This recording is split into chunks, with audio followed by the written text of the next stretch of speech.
Hello everyone, जय हिंद, नमस्कार, welcome you all to mission competition. आप सभी का स्वागत है। सबसे पहले आप सभी को राधे राधे, जय श्री राम। और आप सभी को आज मकर संक्रांति की हार्दिक शुभकामनाएं। आप एवं आपका परिवार हमेशा सुखी से रहे और समृद्ध रहे। चलिए देखिए, बिहार एसएससी की ओर से एक बहुत बढ़िया अपडेट आ रहा है, पॉजिटिव अपडेट आ रहा है।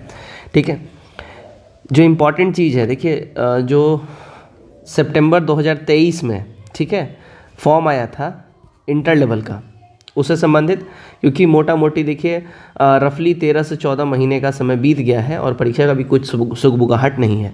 अब यहाँ पे कन्फ्यूज़न भी पैदा हो रहा है कि सीबीटी होगा कि ऑफलाइन होगा। ठीक है, ये भी सुगबुगाहट पैदा हो रहा है।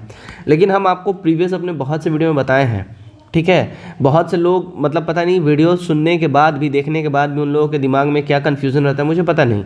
मैंने बोला कि ऑफलाइन मोड पे भी विचार किया जा सकता है। मैंने ये क्लियर वर्ड्स में बोला, विचार किया जा सकता है, क्योंकि संख्या बहुत ज़्यादा है। फिलहाल तो नोटिस सीबीटी का ही निकला हुआ है, लेकिन लोग यही सुन लेते हैं। सुनने के बाद भी कुछ लोग ऐसा है ना, ज़बरदस्ती करते हैं कि तुमको कौन खबर दे दिया एंड ब्ला ब्ला ब्ला। देखिए, ऑफलाइन पे भी विचार हो सकता है क्योंकि नंबर ज़्यादा है, मैंने ये बोला हुआ है। ठीक है, आगे डिटेल में बात करते हैं। मोस्ट इंपॉर्टेंट देखिए, CGL 4 जो है, CGL 4 के संबंध में आप सबको मैंने प्रीवियसली 2 दिन पहले एक वीडियो में मैंने बताया था कि देखिए अब ASO का जो पोस्ट है वो 1064 पद हो चुका है। टोटल कितने वैकेंसी आने वाली है उसकी बात करेंगे हम लोग। देखिए, ये वाला नोटिस जो है सीबीटी परीक्षा को लेके, ये वाला नोटिस आया था, ये आप सभी को मालूम है और आप सब जान रहे हैं कि अब जो है एक फुल टाइम सचिव का, यानी सचिव सर का अब सिलेक्शन हो चुका है, श्री सुनील कुमार जी। ठीक है, यहाँ पे आप सचिव का नाम पढ़ सकते हैं। पहले क्या था, फुल टाइम कोई सचिव या अध्यक्ष नहीं थे, इस वजह से माफ़ करिएगा, मैंने सचिव का बोल दिया, माफ़ करिएगा, अध्यक्ष फुल टाइम नहीं थे। आलोक राज जी को अब अध्यक्ष के रूप में चयनित कर लिया गया रिसेंटली, आप सभी जान ही रहे होंगे। ठीक है, तो अब जो है जो चीज़ें काफ़ी अब फास्ट ट्रैक में चलने लगी हैं। ठीक है, आप सबको ये समझ आ रहा होगा। अब यहाँ पे मैंने जो अभी बोला था, देखिए बातें चल रही थी ऐसे कि ऑफलाइन पे भी विचार किया जा सकता है। रीज़न 2-3 दिया गया था। पहला, देखिए वेंडर अभी तक मिल नहीं रहा है जो एग्ज़ाम कंडक्ट करवाए, इस वजह से दिक्कत हो रहा है। दूसरा, जो अगर हम बात करें TCS, तो TCS के पास समय बिल्कुल भी नहीं है। अभी पूरा फरवरी के महीने में उनका रेलवे का ALP का परीक्षा चलने वाला है। नेक्स्ट मंथ में फिर और भी एग्जाम्स SSC का। तो यहाँ पे ओवरऑल जो अगर हम बात करें, देखिए TCS के पास जो घुमा फिरा के जो समय बच रहा है वो मार्च लास्ट से समय बच रहा है। ठीक है, तो यहाँ पे जैसा कि मैंने आपको ऑलरेडी बताया था प्रीवियस अपने वीडियोस में कि होली के बाद जो है ये परीक्षा होगी, तो इसका प्रोबेबली जो चांस आप रख सकते हैं अप्रैल तक में, जो है अप्रैल लास्ट तक, अप्रैल में इसका आप चांसेस रख सकते हैं। मे बी उससे पहले भी हो जाए, क्योंकि जो आलोक राज जी जो अध्यक्ष महोदय हैं, इनके द्वारा काफ़ी तेज काम किया जा रहा है और चूंकि काफ़ी डिले हो चुका है, इस वजह से इसमें काफ़ी ज़्यादा ही रुचि दिखा रहे हैं। क्योंकि इस साल जो है आपका इलेक्शन ईयर है 2025, तो 2025 में एक चीज़ जान लीजिए, जब तक प्रीलिम्स में आपको लेट हो रहा है, सो हो रहा है, एक बार प्रीलिम्स खत्म होने के बाद आपको मेंस के लिए कोई समय नहीं दिया जाएगा उतना, आपके उम्मीद से भी तेज एग्जाम हो जाएगा। तो इसलिए आप लोग इसमें बिल्कुल कोई कोताही करिए नहीं। देखिए, अब बात कर लेते हैं CGL 4 के बारे में। तो CGL 4 के बारे में देखिएगा, तो यहाँ पे ये जो है 1 मई 2024 के हिसाब से ये जो आपको डाटा यहाँ पे मैं दिखा रहा हूँ, तो यहाँ पे टोटल अगर हम बात कर लें, देखिएगा तो स्वीकृत पद 1460 यहाँ पे आप देखिए टोटल दिखा रहे हैं, कार्यरत 923 है। ठीक है, और रिक्त पद में यहाँ पे देखिएगा 537 यहाँ पे रिक्त पद दिखा रहा है।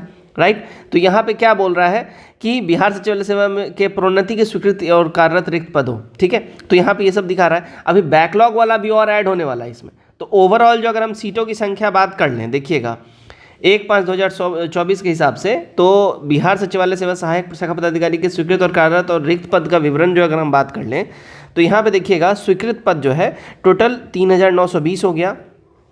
ठीक है, इसमें 25% जो सीट होता है वो प्रमोशन के माध्यम से, प्रोन्नति के माध्यम से भरा जाता है। ठीक है, अब इसमें देखिए प्रोन्नति के माध्यम से जो है 980 स्वीकृत पद है और यहाँ पे डायरेक्ट बहाली के लिए 75% सीटों को रिजर्व रखा गया, 2940 सीट है।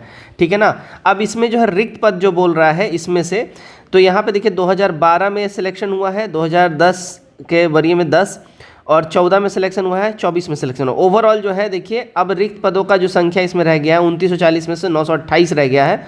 ठीक है, और यहाँ पे देखिए अभी जो है केवल 124 ही प्रमोशन के माध्यम से भरा गया है, जिसमें से केवल 856 केवल 124 ही भरा गया और 856 खाली है।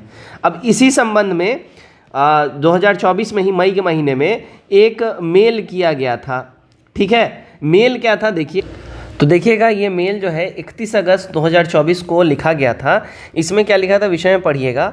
सहायक प्रशाखा पदाधिकारी एएसओ का 1880 से अधिक रिक्त पदों के विरुद्ध नियुक्ति हेतु बिहार लोक सेवा आयोग को अधियाचना भेजे जाने के संबंध में है।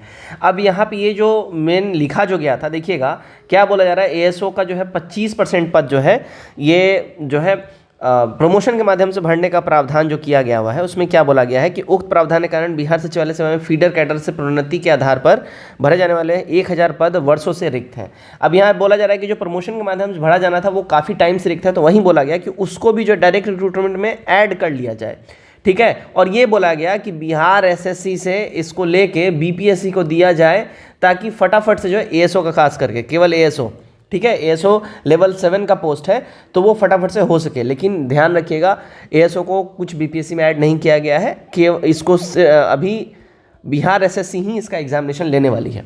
अब बात करते हैं, देखिए इसका जो आपने थंबनेल देखा है, मैंने उसमें क्लियरली आपको ये मेंशन किया है, ये मैंने आपको बताया है कि उसमें जो है आपका जो बहाली होने वाला है, जो ओवरऑल जो पता चल रहा है, जो सारा सिनारियो बन रहा है, देखिए +2 यानी इंटर लेवल वाले परीक्षा से पहले उसका बहाली आ सकता है। अभी ध्यान रखिएगा, जो सारा मामला फंस रहा है कि अभी क्या हो रहा है कि आपको सारा का सारा जो है लिस्ट बन के जीएडी के पास पहुंच चुका है। जीएडी के पास अभी और भी अधियाचनाएं आने वाली हैं कुछ विभागों से, इसलिए वो थोड़ा वेट कर रहे हैं। और जैसे ही जीएडी ये अधियाचना सारा बिहार एसएससी को भेजेगा, ये आपके लिए रिक्रूटमेंट बहुत जल्द ही निकाल देंगे। इम्पॉर्टेंट ये है कि देखिए ये साल जो है 2025 इलेक्शन ईयर है, और इस साल में जितने भी वादे किए गए हैं गवर्नमेंट के द्वारा और जितना भी हॉट फेवरेट वैकेंसी है, जिसमें से एक बिहार एसएससी भी है, आपका डेफिनेटली ही आ जाना है। इसमें जो दिक्कत क्या हो रहा है, दिक्कत बस आप जो जितने भी दूसरे जो विभाग है जो लेट लतीफ़ी कर रहे हैं वो टाइम से अपना अधियाचना नहीं भेज रहे, इस वजह से दिक्कत हो रहा है। देखिए अभी जैसे मैंने आपको थोड़ी देर पहले बताया कि इंटर लेवल वाला जो परीक्षा है उसका संभावना अप्रैल लास्ट तक आप एक्सपेक्ट कर सकते हैं कि अप्रैल लास्ट तक वो एग्ज़ाम हो जाएगा। लेकिन इसका जो नियुक्ति है बिहार से सीजीएल 4 का जो नोटिफिकेशन है, ये आपको ध्यान रखिएगा, ये आपको फरवरी लास्ट तक आने का चांसेस पूरा का पूरा है, फरवरी लास्ट तक, क्योंकि उससे पहले इसका रिक्रूटमेंट हो जाएगा। पहले बातें हो रही थी, बिहार एसएससी प्रॉपर्ली जो है बोल रहा था बिहार एसएससी कि हम वन टाइम में वन एग्जाम पे फोकस करेंगे, यानी अभी बिहार एसएससी बोल रही थी हम केवल +2 वाले परीक्षा फोकस करेंगे।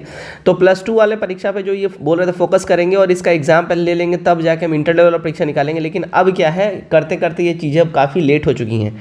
ये साल जो है 2025 इलेक्शन ईयर है, गवर्नमेंट की तरफ से इनके ऊपर प्रेशर है, तो अब इनको मल्टीपल एग्जाम से फोकस करना पड़ेगा, one exam at a time ये नहीं कर सकते हैं। तो इसीलिए सबसे पहले अभी आपका सीजीएल 4 का नोटिफिकेशन आ जाएगा, और वो नोटिफिकेशन यानी उसका फॉर्म फिल होता ही रहेगा जब तक आपका ये एग्ज़ाम कंप्लीट कराया जाएगा, प्रीलिम्स का +2 का।